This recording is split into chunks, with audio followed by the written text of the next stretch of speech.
Reportagem que acaba de chegar, novidades do caso da família carbonizada na Grande São Paulo. A família Gonçalves, mãe, pai e filho, encontrados mortos, como vocês sabem. Bem, vamos agora com a reportagem. Já é direta a reportagem agora. Maria Gervásio, você. Foi aqui, nesse terreno baldio, a poucos quilômetros do local onde pai, mãe e filho da família Gonçalves foram encontrados carbonizados, que a polícia achou a arma de brinquedo usada pelos criminosos para invadir a residência e agredir as vítimas. A arma se trata de uma réplica da pistola .40 e foi achada pelos policiais enrolada em uma flanela branca. Não tinha vestígios de sangue. A localização da arma foi informada pela advogada dos irmãos Jonathan e Juliano. De acordo com os clientes da advogada, essa arma foi usada no crime e abandonada logo depois. Por 2 vezes, ao vivo no Balanço Geral, a advogada contou em primeira mão que tentava negociar com os policiais uma delação premiada.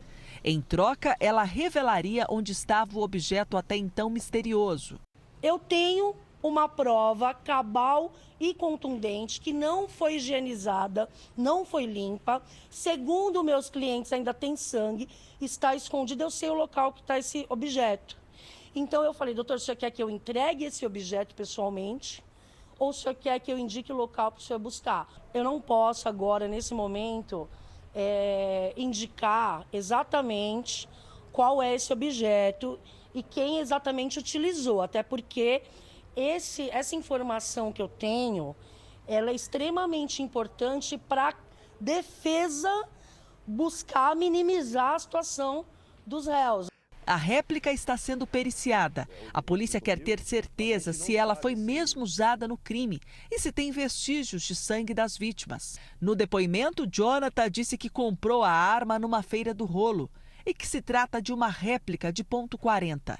Ele também disse que essa foi a única arma usada naquela noite. Jonathan disse também que foi Karina, prima dele e mulher da filha do casal morto, que impediu para ele levar a arma no dia do crime. Ana Flávia, em depoimento, deu outra versão. Não lembro que estava armada, mas eu sei que tinha 2 armas. Se era de verdade ou de mentira, eu não sei. Na quinta-feira, a polícia vai fazer a reconstituição do crime que chocou o Brasil. Será a primeira vez que Ana Flávia, Karina, os primos dela, Jonathan e Juliano, além de Guilherme, ficarão frente a frente depois do assassinato. Eles devem explicar como tudo foi planejado, quem entrou primeiro na casa, como e por quem Romuilke, Juan e Flaviana foram rendidos, agredidos, mortos e, por fim, carbonizados dentro do próprio carro.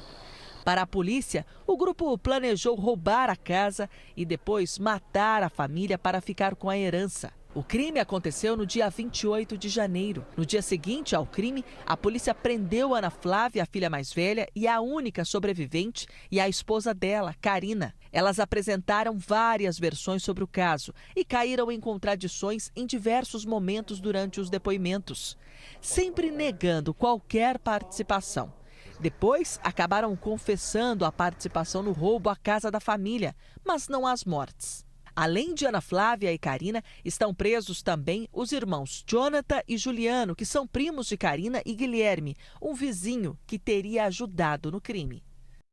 Voltamos ao vivo, Maria Gervásio, diretamente da delegacia. Aliás, Maria, por que essa arma foi encontrada nesse local?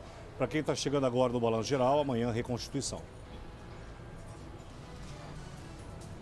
Geraldo, a polícia não tem dúvidas de que essa arma de fato foi usada durante o crime, né? Principalmente para agredir pai e filho. A gente sabe que pelos resultados aí da perícia, eles foram gravemente feridos, principalmente na cabeça. E aí, de acordo com a polícia, essa arma, ela tem um cano muito pesado, é uma arma muito pesada, ela tem ferro e aí os criminosos usavam para agredir tanto o pai quanto o filho. E por que a polícia acha que eles simplesmente se desfizeram dessa arma? Por medo. Eles não acreditavam que o casal e o filho fossem identificados em tão pouco tempo, de forma tão rápida, porque eles colocaram fogo no carro da família, eles carbonizaram os corpos e eles imaginavam que fosse haver aí um certo tempo, né? Logo depois do crime, não foi o que aconteceu. A polícia imediatamente, por volta de 8 horas da manhã, já chegou no condomínio, já conseguiu identificar as vítimas. E aí, então, o que os investigadores acreditam? Que eles tenham ficado com medo e depois do crime, mas com um certo espaço de tempo, eles acabaram se desfazendo dessa arma. A arma, que é uma pistola, né?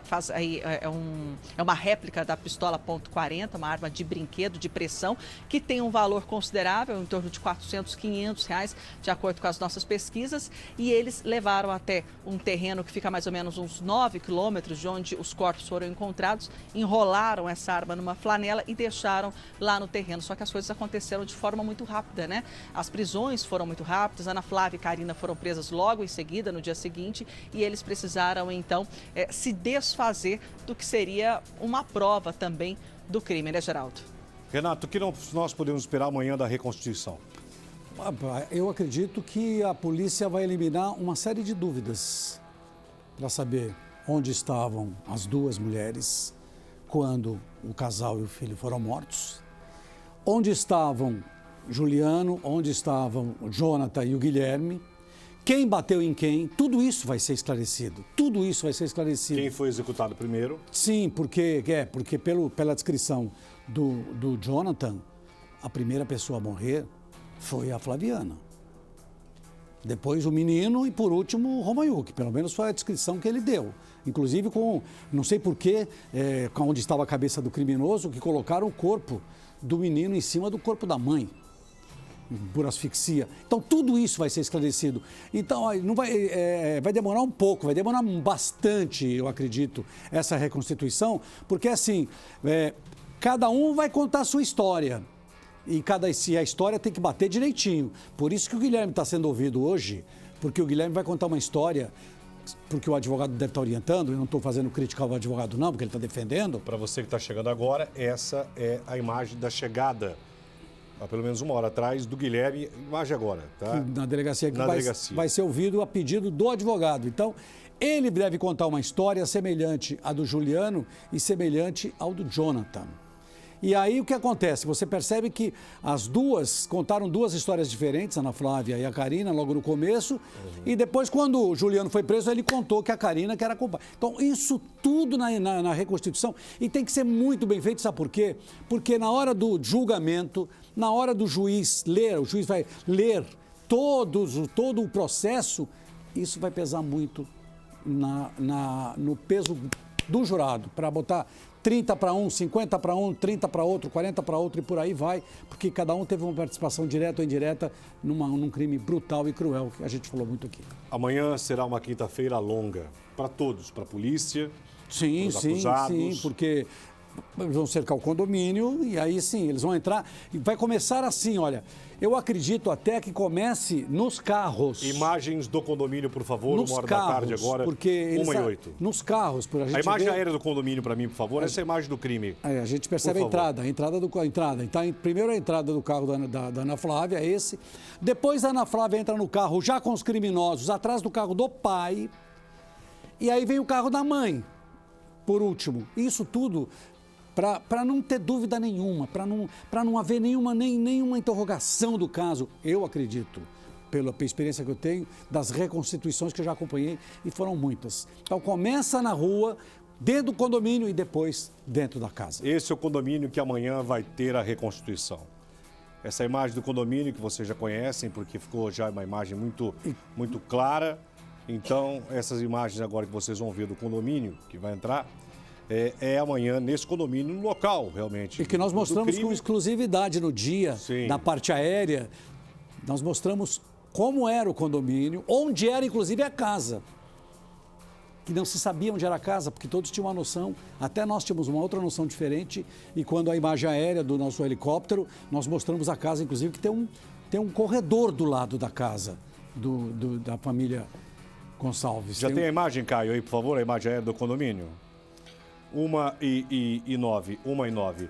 Bem, Miri, amanhã, como eu acabei de falar, vai ser uma quinta-feira longa para todos nós, principalmente para vocês aí, né? Em loco, no local lá. Agora, como o Renato falou, né? Pela primeira vez as duas frente a frente juntas, vamos ver o que elas vão falar. Com o depoimento de cada um nas mãos, a autoridade, o delegado vai conduzir, porque o delegado conduz uma reconstituição diante do depoimento que ele tem. Aqui, por favor. Ele pega o depoimento e fala, muito bem, o senhor disse, senhor Renato, eu disse isso. O senhor disse isso, que entrou na casa. Onde que o senhor entrou aqui na casa? Isso. Ah, eu entrei aqui. Então, pare agora aqui, fotografa. Ok? Vamos filmar, né? E filmar também. Vamos filmar. E depois? A casa tá aí, ó. Ah, depois eu peguei uma faca. Onde está, por exemplo, onde o senhor pegou a faca? Eu peguei aqui. Então mostra aqui. Vai aqui, fotografa e filma. Para e passo. Até chegar. Detalhe por detalhe. Detalhe por... É como se fosse milimetricamente. Isso. Passo a passo. É como se fosse uma filmagem de um set que volta. Não... Ah, tô em dúvida, então tá bom, chama o outro. Vamos lá de novo. É isso. Porque, do contrário, você sabe que o processo, se você deixar brechas no processo, cada um ali, no momento do julgamento, cada um vai tentando encontrar um caminho para escapar e todo mundo... E deixou a brecha, os caras falam, aí... É isso aí. Os advogados... Aí a defesa... O advogado tá para isso, né, advogado é pago para quê? Para encontrar, vem cá. Advogado é pago para encontrar brechas para o seu cliente. Aqui tem uma falha, é aqui que a gente entra. E acha. E se achar, e se depois na cabeça de um promotor ou do jurado tiver um ponto de dúvida... Sim. Aí aí eles vão bater, porque nessa altura o Ministério Público, que é o acusador, vai se valer muito desse trabalho da reconstituição, dos depoimentos, não é? Porque o MP é que faz a acusação. Primeiro a acusação, depois vem a defesa. Então, olha, super interessante essa reconstituição e eu acredito que a polícia vai tirar todas as dúvidas que ela tem, se ela tiver, com a maioria diz que tem poucas. Eu ainda acredito que tem bastante porque a motivação ainda continua aquela história, é o dinheiro, não é o dinheiro, é a vingança, não é a vingança. Mas a reconstituição vai principalmente apontar o seguinte... As mortes. Né? As mortes. Isso. Né? Aí dentro dessa casa amanhã, a reconstituição vai esclarecer, e é para esclarecer de uma vez, as mortes. Oi, Merê. Geraldo, e a casa foi preparada hoje para essa reconstituição. Desde o crime, desde o dia 28 de janeiro até hoje pela manhã, ninguém havia entrado, apenas a polícia, os papéis, estava tudo revirado, principalmente na parte de cima da casa, né? Que é o quarto onde ficava o cofre, estava tudo no chão, uma grande bagunça, e a família não entrava na casa a pedido da polícia. E aí hoje pela manhã, o primo, Diogo, ele teve acesso à residência com autorização da polícia, para dar uma organizada, retirar esses papéis, esses documentos, deixar numa condição para que as equipes entrem amanhã e que o trabalho, então, da reconstituição seja feito com mais tranquilidade. Então, apenas hoje, 1 mês e meio praticamente depois do crime, é que a família pôde entrar na residência, viu, Geraldo? Um momento bem delicado, muito difícil. O primo Diogo, que esteve aqui no qual falou para nós que foi assim, ficou muito sensibilizado, né, de entrar na casa e se deparar com aquele cenário, um cenário horroroso, né? A gente lembra que na cozinha, por exemplo, o Romulo que estava cozinhando, tinha carne, tinha uma panela no fogo, a parte de cima toda revirada, vestígios ainda de sangue, cheiro muito forte também de urina, principalmente no quarto do adolescente do Juan, onde, segundo os criminosos, as mortes aconteceram, né? Pai, mãe e filho teriam sido mortos no quarto do adolescente. Então, imaginem só, para a família entrar nessa residência depois de tanto tempo e se deparar com esse cenário. É claro que a cabeça, não só a cabeça deles, mas a cabeça de qualquer um, já começa a olhar para aquela situação e imaginar, ficar traçando, né, como é que tudo aconteceu, como que não aconteceu. Enfim, a casa foi mais ou menos colocada em ordem para que amanhã os policiais, junto com os presos, os peritos, é uma equipe grande, muito grande, formada por mais de 50 pessoas que vão participar dessa reconstituição, Geraldo. Eu tenho a imagem aí aérea que eu pedi para comentar com o Lombardi uma coisa importante. 1h14. Eu só vou acrescentar o que a Meri estava dizendo, o seguinte, a família foi lá, ajeitou, porque não há necessidade mais das provas dentro da casa, porque a perícia foi lá e se fez... E já colheu...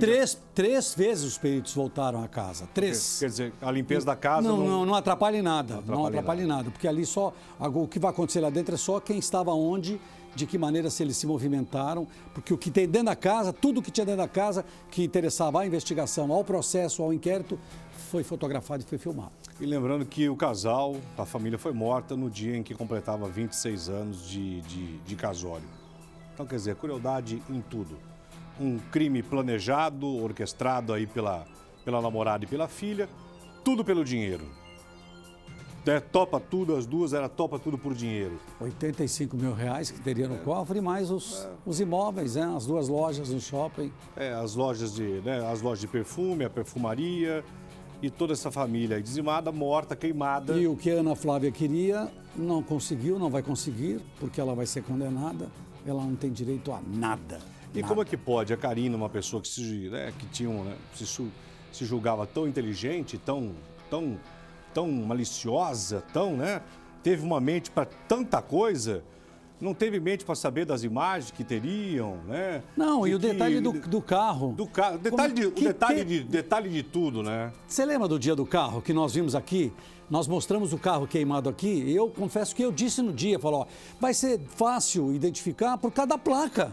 Exato. Nós até tentamos ler a placa direito. Puxamos a placa. Aí a placa se puxou, estava no nome do Romoyuki, e aí a polícia foi à casa. E aí, rapidamente esclareceu. Só na placa, quando teve a identificação, que falou que era uma família, que nós falamos aqui, que São Paulo ficou sabendo primeiro pelo Balanço Geral, que não era um carro de marginais, que não eram marginais, que, olha, é uma família. Aí eu falei, olha, parece que tá dentro desse carro, parece que é uma família inteira que está morta, parece que foi um assalto numa residência. E aí depois descobriu, assalto. Então os bandidos assaltaram. Ele falou que não, que era um crime familiar. Aí quando as duas foram presas, contaram uma história, depois contaram outra e aí...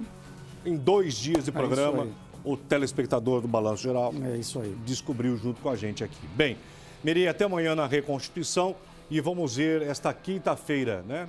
Essa quinta-feira, né? Essa quinta-feira movimentada e pesada tá aí, que vai ser as amanhã. Imagens, ó. Amanhã tudo vai aí. Nós mostramos aqui com exclusividade essas imagens, porque todo mundo não tinha noção de como era o condomínio interno. Sim, mandamos o helicóptero para lá na hora. E inclusive a casa no dia. Isso, que se montou um círculo aqui e nós mostramos aqui. Quer dizer, amanhã essa rua vai estar tomada, né, Renato? Completamente, né? Eu acho que aí eles vão cercar tudo. Vão pedir para os vizinhos ficarem nas casas, até para não tumultuar, né? Porque passando... E eles vão ser deixados na entrada ali para dizer como é que eles entraram. Como eles foram colocados para dentro. Exatamente. Porque os 3 ficaram dentro do carro. E aí a Karina... O aviso era... Saiu para fumar, está na hora de entrar. E aí vai ser tudo, olha, tudo vai ser reconstituído para saber quem está falando a verdade, quem está mentindo mais ainda, no caso. E como vocês conhecem o Renato e o Geraldo, que aqui a gente faz realmente pergunta em cima de pergunta, e quando se pergunta demais, aí se descobre demais. E a gente descobriu demais. Bastante coisa. Muita coisa. Amanhã, a Reconstituição, vocês ficam aqui com a Record, ficam aqui com a gente.